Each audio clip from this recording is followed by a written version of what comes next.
Assalamualaikum warahmatullahi wabarakatuh. Selamat pagi semuanya. Apa kabarnya pagi ini? Semoga semua selalu dalam keadaan sehat walafiat. Amin. Baik, sekarang kita masuk pada materi ekonomi, yaitu mengenai kebutuhan manusia. Namun sebelum kita mulai materi, jangan lupa ya, tetap kita harus berdoa terlebih dahulu agar apa yang kita pelajari itu mendapat keberkahan. So, apa itu kebutuhan? Kemudian, apa kaitan kebutuhan dengan kelangkaan? Dan apa macam-macam kebutuhan? Mari kita simak materi berikut ini. Check it out. Baik, sebelum melangkah kepada materi, kita terlebih dahulu mengetahui tujuan pembelajaran materi kebutuhan manusia. Tujuannya apa? Yaitu siswa dapat mendeskripsikan mengenai 1. Kelangkaan sebagai permasalahan ekonomi manusia. 2. Pengertian kebutuhan. 3. Macam-macam kebutuhan manusia. 4. Faktor-faktor yang mempengaruhi kebutuhan manusia. 5. Macam-macam alat pemenuhan kebutuhan. Baik, yang pertama, kelangkaan sebagai permasalahan ekonomi manusia. Kelangkaan adalah kondisi di mana kita tidak mempunyai cukup sumber daya untuk memuaskan semua kebutuhan kita. Dengan singkat katanya, kelangkaan terjadi karena jumlah kebutuhan lebih banyak dari jumlah barang dan jasa yang tersedia. Kemudian, kebutuhan manusia. Kebutuhan adalah suatu keinginan terhadap suatu barang atau jasa yang menuntut adanya pemenuhan. Apabila tidak dipenuhi, maka akan mempengaruhi kehidupan. Nah, ini perbedaan antara kebutuhan dan keinginan. Macam-macam kebutuhan manusia. Apa saja macam-macam kebutuhan manusia? Yang pertama adalah kebutuhan menurut intensitas atau tingkatannya. Yang pertama, kebutuhan primer atau pokok adalah kebutuhan yang harus dipenuhi, karena bila tidak dipenuhi akan mempengaruhi kelangsungan hidup. Contohnya adalah kebutuhan akan makan, kebutuhan akan minum, kebutuhan akan pakaian, dan lain-lain. Yang kedua adalah kebutuhan sekunder atau tambahan. Adalah kebutuhan yang dipenuhi setelah kebutuhan primer terpenuhi. Contohnya adalah misalnya perabot rumah tangga, TV, lemari, radio, dan lain-lain. Kemudian kebutuhan tersier atau barang mewah. Kebutuhan tersier atau barang mewah adalah kebutuhan yang dipenuhi setelah kebutuhan primer dan kebutuhan sekunder terpenuhi. Contohnya misalnya motor, kebutuhan akan mobil, dan rumah mewah. Yang kedua, kebutuhan menurut sifatnya. Apa saja kebutuhan menurut sifatnya? Satu adalah kebutuhan jasmani. Kebutuhan jasmani adalah kebutuhan yang bersifat memberi kepuasan pada badan atau jasmani. Misalnya adalah kebutuhan akan makan, obat bagi yang sakit, minuman, kesehatan, dan olahraga. Yang kedua adalah kebutuhan rohani. Kebutuhan rohani adalah kebutuhan yang dirasakan untuk kepentingan jiwa manusia. Contohnya misalnya rekreasi, keagamaan, nonton TV, dan baca buku. Yang ketiga, kebutuhan menurut waktu penggunaannya. Apa saja? Yang pertama adalah kebutuhan sekarang. Kebutuhan sekarang itu adalah kebutuhan yang harus segera dipenuhi pada saat dibutuhkan. Misalnya saja, obat sangat dibutuhkan bagi orang yang sedang sakit. Atau misalnya makanan sangat dibutuhkan bagi orang yang sedang kelaparan. Yang kedua adalah kebutuhan yang akan datang. Adalah kebutuhan manusia yang pemenuhannya dapat ditangguhkan pada masa yang akan datang.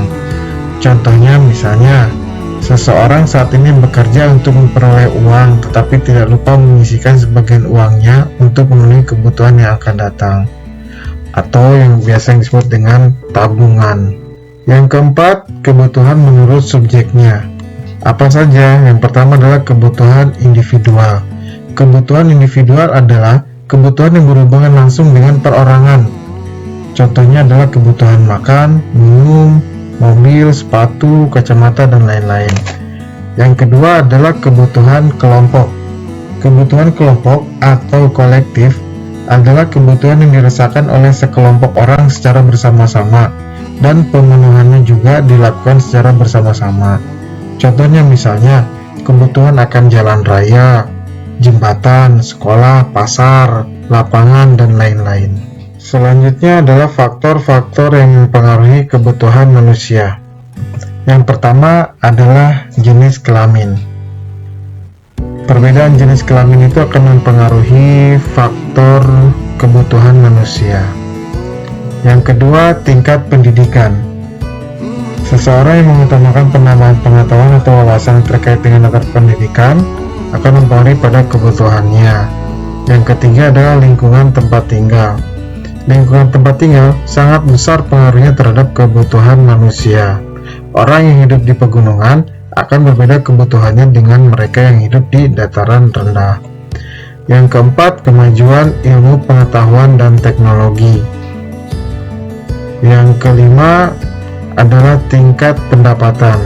Jadi semakin besar pendapatan seseorang, maka semakin besar pula kebutuhan, karena mereka memiliki sarana untuk memenuhinya. Yang keenam, status sosial. Semakin tinggi kedudukan seseorang di masyarakat, biasanya semakin beragam dan bertambahnya kebutuhan. Yang ketujuh adalah perbedaan selera. Perbedaan selera ini akan sangat berpengaruh terhadap barang atau jasa yang dibutuhkan. Selera seseorang akan mempengaruhi orang tersebut dalam memenuhi kebutuhannya. Terakhir, macam-macam alat pemenuhan kebutuhan manusia. Apa saja? Yang pertama adalah menurut kelangkaan atau cara memperolehnya. Apa saja?